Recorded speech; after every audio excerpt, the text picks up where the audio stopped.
இப்போ அதாவது இந்த நடந்து கொண்டிருக்கக்கூடிய குதுசுடைய பிரச்சனை பற்றிய ஒரு சிறிய ஒரு 10 நிமிட ஒரு விளக்கத்தை இங்கே சொல்லிக் கொள்ளலாம் என்று நினைக்கிறேன்.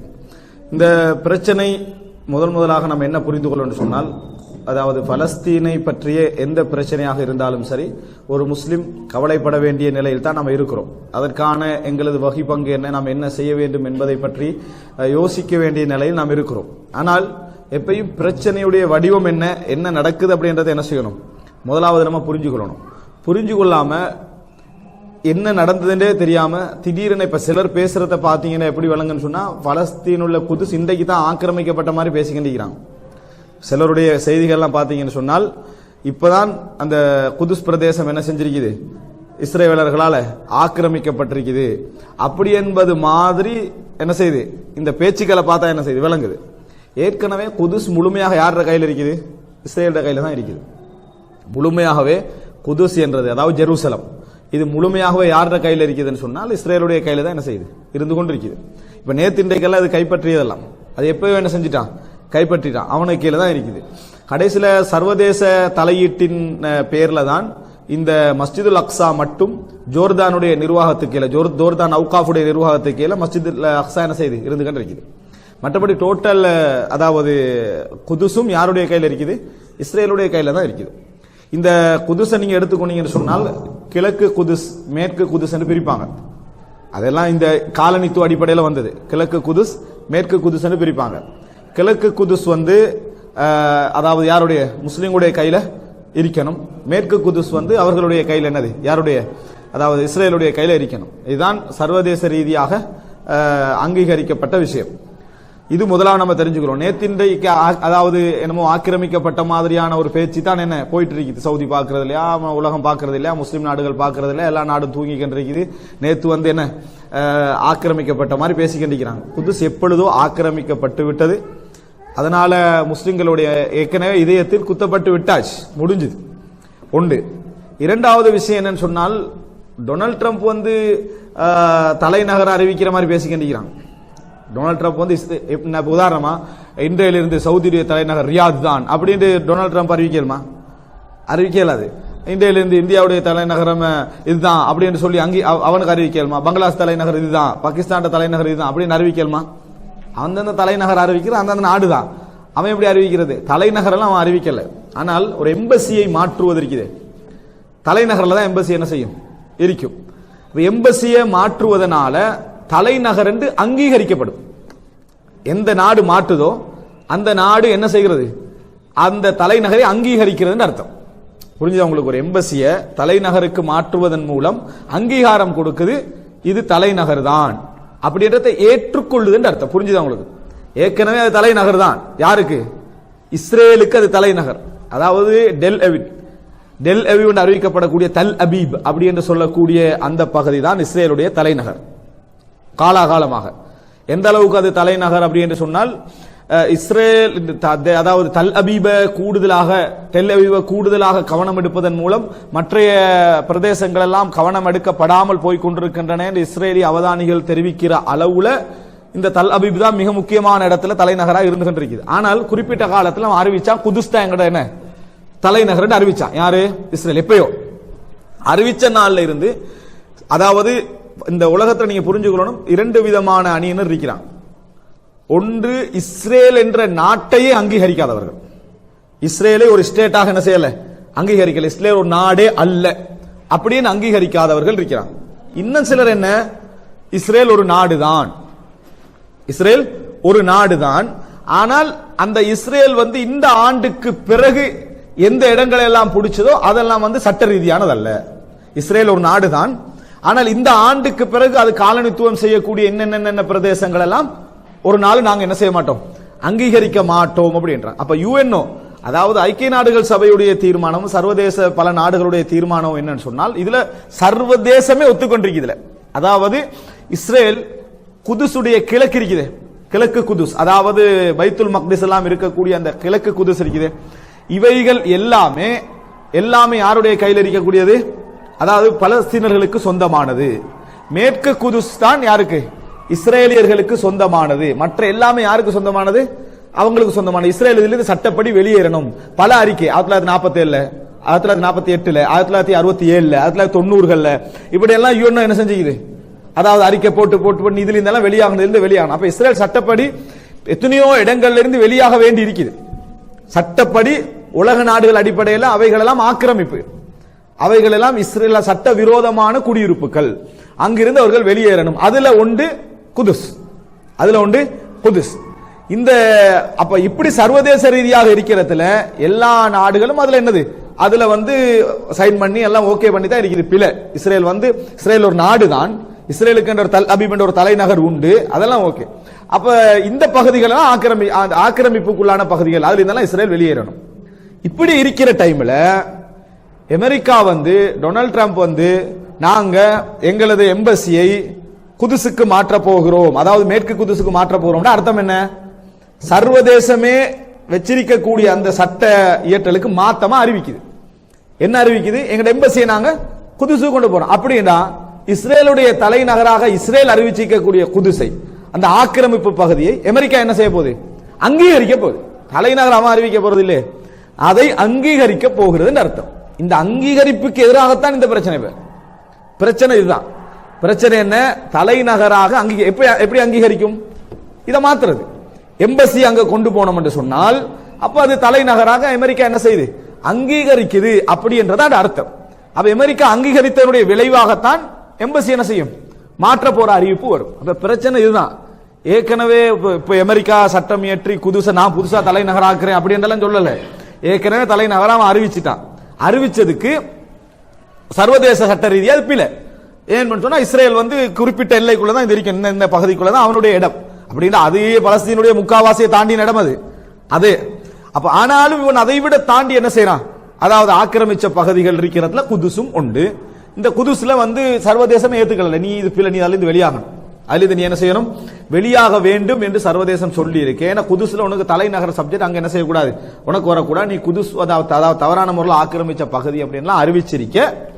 அமெரிக்கா என்ன செய்யுது, என் எம்பசியை நாங்க மாற்ற போகிறேன் என்ற அறிவிப்பை டொனால்ட் ட்ரம்ப் செஞ்சாரு. எனவே இதுதான் பிரச்சனை. விளங்கிட்டா, பிரச்சனை எம்பசி அங்க மாத்த போகுது. இது அறிவிச்ச அடுத்த கணமே கனடா அறிவிக்குது, இது சட்டவிரோதமான அறிவிப்பு, நாங்க ஒரு நாள் எங்க எம்பசியை மாத்த மாற்றோம். அப்படியே என்ன பிழை, குதுசை நம்ம அப்படி என்ன செய்ய முடியாது, ஏற்றுக்கொள்ள முடியாது. பல நாடுகள், வடகொரியா ஜனாதிபதி தெரிவிச்சுக்கிறார், இஸ்ரேல நாம நாடண்டே அங்கீகரிக்கல, இதுல எங்க எம்பசியை மாத்திர மாதிரி அவன் அறிவிச்சுக்கிறான். இப்படி பல நாடுகள் அப்படி அறிவிச்சிருக்கு. அதே போல ஐரோப்பிய ஒன்றியம் ஒரு டிஃபரெண்டான ஒரு கருத்தை இதுல ஏற்றுக்கொள்ள முடியாத ஒரு சப்ஜெக்ட் அப்படின்னு அறிவிச்சிருக்குது. அப்படி பல நாடுகள் என்ன செய்யுது, அறிவிக்குது. அது பிரச்சனை புரிஞ்சுக்கொள்ளணும். இது எம்பசியை மாத்திரண்டா தலைநகர், சட்டவிரோதமான தலைநகரை அங்கீகரிக்க போறது அர்த்தம். இந்த அங்கீகரிப்பை அமெரிக்கா தான் எனது உள்நோக்கத்தோட, அவனுக்கும் இந்த இடத்துல என்ன உள்நோக்கம் இருக்கிறது தெரியும், உள்நோக்கத்தோட தான் இதை என்ன செய்யுது, அறிவிக்குது. அதை நெதன்யாகு நாங்க என்ன செய்யறோம், அது ஒரு வரலாற்று அறிவிப்பாக நாம் என்ன செய்கிறோம், ஏற்றுக்கொள்கிறோம் என்ன செஞ்சிருந்தாரு, அறிவிச்சிருந்தார். இதான் அதனுடைய சுருக்கமே. தவிர இப்பதான் புதுசா ஆக்கிரமிக்கப்பட்ட மாதிரியும் சவுதி சொக்காகிட்ட மாதிரி, ஆக்கிரமிச்சிட்டாங்களா புதுச அப்படின்னு சொக்காகிட்ட மாதிரி நிறைய பேர் மெசேஜ் என்ன செய்யறாங்க, போட்டு கண்டிக்கிறாங்க. இது ஒரு தவறான ஒரு அம்சம். இப்ப நடக்கிற விஷயம் என்னன்னா, சர்வதேச அங்கீகாரத்துக்கு மாற்றமாக இது. அப்ப பலஸ்தீன் அதிகார சபை அதுக்கான முறையீட்டை இப்ப யுஎன்ஓக்கு என்ன செஞ்சுக்குது, முன் வச்சிருக்குது. அப்ப இது ஒரு யுஎன்ஓல ஒரு பிரச்சனையாக என்ன செய்யும், வரும். வந்த பின்னால் அதுக்கு பின்னால் என்னென்ன நடக்க போறோன்ற ஒரு பகுதிகள் கொஞ்சம் இருக்குது. இப்ப நம்ம பேசுற நேரத்தில் ஒரு சாத்தியமா பேசணுமா இல்லையா, நம்ம சாத்தியமா பேசணும். நம்ம நாடுகளில் உள்ள எத்தனையோ பிரச்சனையை நமக்கு தீர்த்துகள் எல்லாம் இருக்குது. சாதாரணமா நடக்கக்கூடிய கலவரங்களை நம்ம தீர்த்துகள் எல்லாம் இருக்குது. இப்ப இந்த மாதிரி ஒரு பிரச்சனை நடந்தா எல்லாருக்கும் என்ன எதிர்பார்ப்புனா, நேர என்னது வெள்ளை மாளிகைக்கு போய் தவற முடிச்சுட்டு திடீர்னு இங்க நெதன்யாகு முடிச்சு டோட்டலா காலி பண்ணாம உட்கார்ந்துட்டு இருக்கிறாங்களே, இதுதான் அவர்களுடைய வேலை. இப்படி இது பேசுற சப்ஜெக்ட், இது எப்படி அணுகணும் என்றது எங்களுக்கே தெரியுது. இதுல எவ்வளவு சிக்கல், இடியாப்ப சிக்கல் இதுல எவ்வளவு இருக்குது. உண்ட காய் நகர்த்தினா அடுத்து என்ன நடக்கும்ன்றதெல்லாம் என்ன செய்யுது, விளங்குது. அப்ப இதுதான் மிக முக்கியமான பிரச்சனை புரிஞ்சுக்கணும். ஜோர்தான் அவுகாஃப் தான் என்ன இதுல தலையிட்டு கண்டு இருந்து கண்டிருக்குது. ரைட். அடுத்த என்ன பிரச்சனை அப்படின்னு சொன்னா, இதுல சவுதி அரேபியா சரியான கவனம் எடுக்கவில்லை, தலையிடவில்லை அப்படி என்று சொல்ற மாதிரி என்ன செய்யறாங்க, பேசிக்கிட்டிருக்கிறாங்க. இதுல என்ன பிரச்சனை சொன்னா, சவுதி இப்ப இதுல தலையிடுறதா இருந்தா முதலாவது சவுதியில் உள்ள எம்பசியை எடுக்கணும். அதுக்கு எம்பசி இல்ல, இஸ்ரேல் எம்பசி இல்ல, விளங்கிட்டா. சவுதியில இஸ்ரேல் எம்பசியை முதலா எடுக்கணும், அதுக்கு எம்பசி இல்ல எடுக்கிறது சவுதியில தலையிட்டுக்கு. அதே போல இஸ்ரேல் உள்ள சவுதி எம்பசி எடுக்கணும், அதுக்கு இஸ்ரேல்ல சவுதி எம்பசி என்னது இல்ல. எடுக்கிறதா இருந்தா ரியாதுல உள்ள இஸ்ரேல் எம்பசி எடுக்கணும், அது ஏற்கனவே இல்ல. அதே போல எங்க இஸ்ரேலில் உள்ள சவுதி எம்பசி எடுக்கணும், அது ஏற்கனவே இல்லை. அதே போல இஸ்ரேலோடு உள்ள பொருளாதார பிசினஸ் ரீதியான தொடர்புகள், இஸ்ரேலோடு உள்ள மற்ற வியாபார ரீதியான தொடர்புகள், மற்ற தொடர்புகள் இருக்குது, இதெல்லாம் கட் பண்ணணும். அதே போல இஸ்ரேலிய பாஸ்போர்ட் உள்ளவங்களை சவுதிக்கு வர விடக்கூடாது, இதெல்லாம் ஏற்கனவே கட் பண்ணப்பட்டிருக்குது. இப்ப என்ன செய்யணும்? ஆனா வச்சிட்டு இருக்கிறாங்களே கத்தார், துருக்கி, இவங்கெல்லாம் தொடர்பு வச்சுட்டு இருக்கிறாங்க, எம்பசி எல்லாம் இருக்குதானே, அதை கட் பண்ண ஃபர்ஸ்ட். அதை செய்ய சொல்றாங்க இல்ல, அதெல்லாம் அங்க இருந்துட்டு இருக்குது. வியாபார ரீதியான தொடர்பு இருக்குது.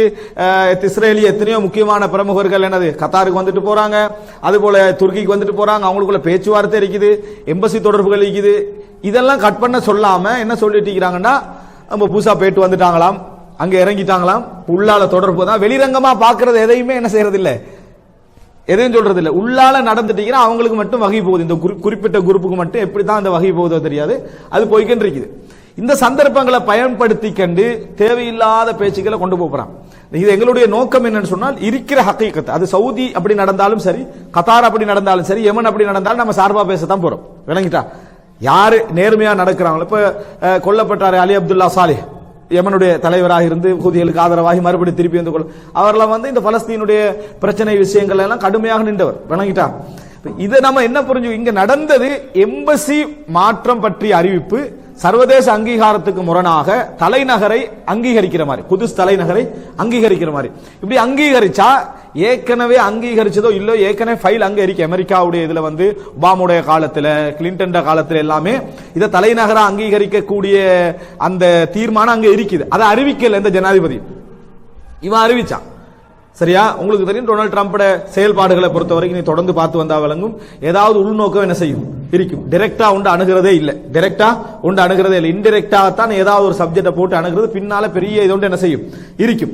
இப்படி ஏதாவது ஒரு அதாவது குழப்பம் ஏற்படுத்துற மாதிரியான அறிவிப்புகளாகத்தான் அது இருக்கும். இதுவரைக்கும் சவுதி என்ன செய்யலன்னு சொன்னால், அதுக்கு எதிராக அதாவது கண்டனத்தை டைரக்டா பதிய வைக்காம சவுதி இதுவரைக்கும் எப்படி பதிய வச்சுட்டு வருதுன்னு சொன்னால், 1980களில் இருந்து எங்களது தீர்மானம் என்ன இந்த விஷயத்துல, 1980களில் இருந்து சவுதியுடைய வெளிவிவகார அமைச்சு தொடர்ந்து போட்டுக்கின்னு வருது.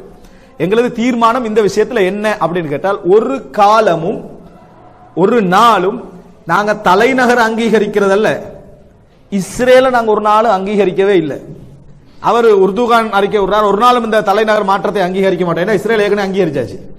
அப்ப அதான் சொல்லலாம் அவர்களுக்கு, நம்ம இஸ்ரேல ஒரு நாள் அங்கீகரிக்க போதில்லை. இஸ்ரேல் அங்கீகரிக்கலன்னு என்ன, எம்பசி தொடர்பு இருக்காது, அந்த பாஸ்போர்ட் உள்ள இங்க என்ன செய்யலாது, வர இயலாது. இதான் தொடர்பு, வியாபார ரீதியா தொடர்பு, ஸ்டேட்டே அல்லது, அது ஒரு நாடே அல்ல. அதனால இதுல எங்களுக்கு குதுஸ் பிரச்சனை அல்ல, என்றைக்கும் இதே நிலைப்பாடு தான் எங்களுக்கு இருக்கு. நாங்க அதுக்கு அடுத்தடுத்த முயற்சிகள் என்ன என்பதை பற்றி ஹிஸ்டரியை போட்டுக்கிட்டே வரோம்.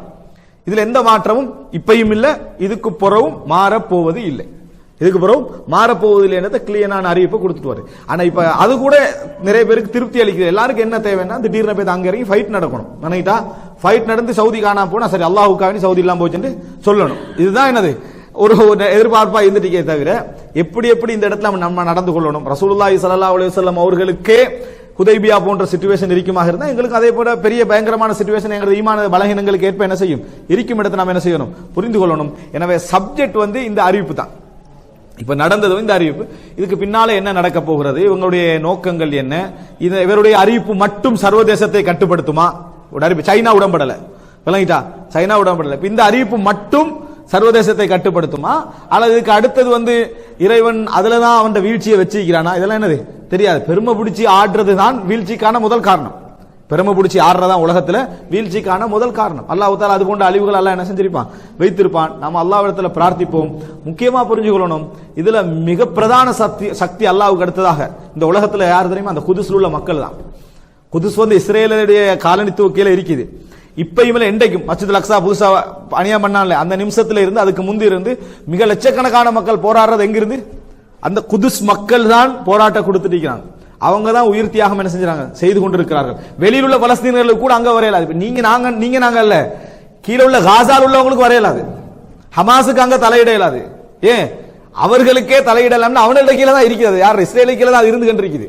அப்படி இருந்துட்டு இருக்கக்குள்ள ஃபத்தஹும் தலையிடாது, காசாவும் தலையிடாது, அதுக்கு இடையில இஸ்ரேல் தான் இருக்கு. அப்படி இல்லாத மக்கள் நேரத்தில் எங்களை உங்களுக்கு ஏசிட்டு என்ன பிரயோசனம், நீங்க எல்லாம் இருக்கிறீங்க தர்பியா நடத்திக்கணும் அங்க போக வேண்டியதான என்ற மாதிரி ஏசிக்கிட்டு இருந்தா ஒரு சப்ஜெக்டுடைய அதனுடைய ரியாலிட்டி, அதனுடைய யதார்த்தம் என்னன்னு புரியும். நாங்க வேதனைப்படல, அதை அங்கீகரிச்சு கொண்டிருக்கிறோம், அந்த பிரச்சனையை திருப்தி பட்டு கொண்டிருக்கிறோம்னா நாங்க நயவஞ்சகர்கள். நாங்க அப்படி இல்லை.